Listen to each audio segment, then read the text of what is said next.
Trump says one of the two West Virginia National Guard members shot by Afghan national has died. President Donald Trump said that one of the two West Virginia National Guard members shot by an Afghan national near the White House had died, calling the suspect, who had worked with the CIA in his native country, a savage monster. As part of a Thanksgiving call with U.S. troops, Trump announced that he had just learned that Specialist Sarah Beckstrom, 20, had died, while Staff SGT Andrew Wolf, 24, was fighting for his life. "She's just passed away," Trump said. "She's no longer with us. She's looking down at us right now. Her parents are with her." The president called Beckstrom an incredible person, outstanding in every single way. The White House said he spoke to her parents after his remarks. Trump used the announcement to say the shooting was a terrorist attack and criticized the Biden administration for enabling Afghans who worked with U.S. forces during the Afghanistan war to enter the U.S. The president has deployed National Guard members in part to assist in his administration's mass deportation efforts. Trump brandished a printout of a news photo of Afghan evacuees sitting on the floor of a military plane during the chaotic evacuation from Kabul in 2021 during his remarks. He suggested that the shooter was mentally unstable after the war and departure from Afghanistan. "He went cuckoo. I mean, he went nuts," the president said. "It happens too often with these people." The shooter worked with U.S. forces in Afghanistan. The suspect charged with the shooting is Ramanullah Lakanwal, 29. The suspect had worked in a special CIA-backed Afghan army unit before emigrating from Afghanistan, according to two sources who spoke to the Associated Press on condition of anonymity due to the sensitivity of the situation, and #AfghaniVac, a group that helps resettle Afghans who assisted the U.S. during the two-decade war. Trump blamed the asylum process in which Afghans who worked with U.S. forces arrived by plane for being ineffective and failing to ensure people were properly vetted. "We have no greater national security priority than ensuring that we have full control over the people that enter and remain in our country," Trump said. "For the most part, we don't want them." Jeanine Pirro, the U.S. Attorney for the District of Columbia, declined to provide a motive for Wednesday afternoon's brazen act of violence which occurred just blocks from the White House. The presence of troops in the nation's capital and other cities around the country has become a political flashpoint. Pirro said that the suspect launched an ambush-style attack with a .357 Smith & Wesson revolver. As of Thursday morning, the suspect faced charges of assault with intent to kill while armed and possession of a firearm during a crime of violence, but Pirro suggested the charges would be upgraded if one of the National Guard members died, as happened later on Thursday.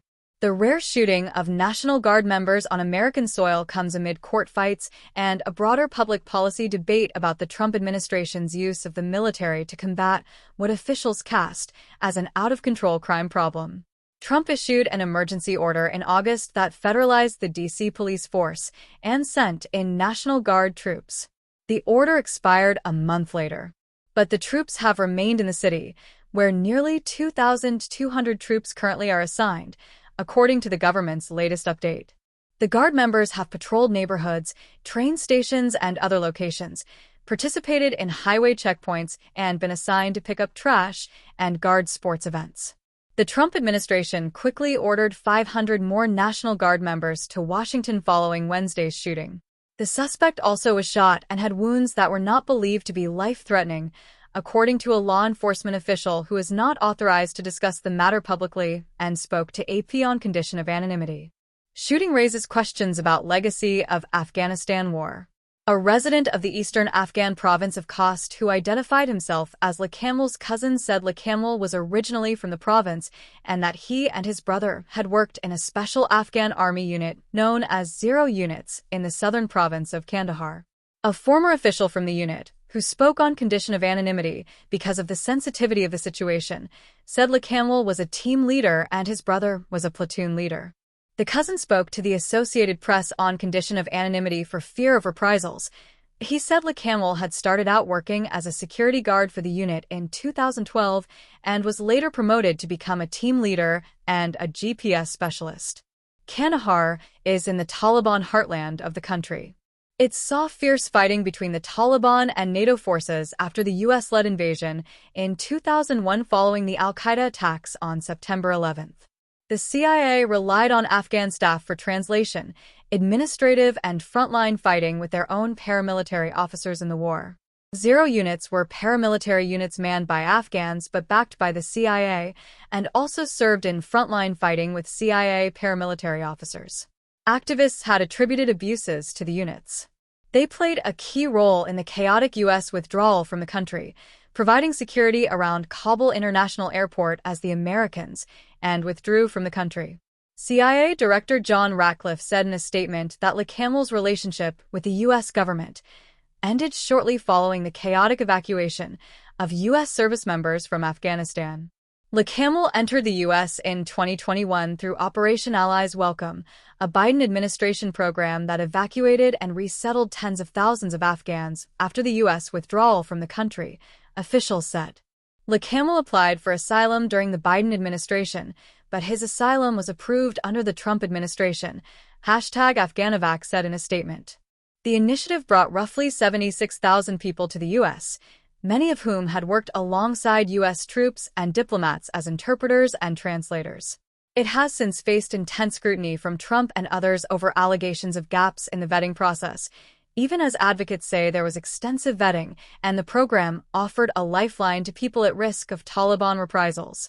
LeCamel has been living in Bellingham, Washington, about 79 miles, 127 kilometers, north of Seattle, with his wife and 5 children, said his former landlord, Christina Widman.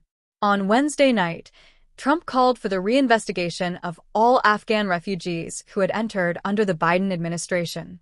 The director of U.S. Citizenship and Immigration Services, Joseph Edlow, said in a statement that the agency would take additional steps to screen people from 19 high-risk countries to the maximum degree possible.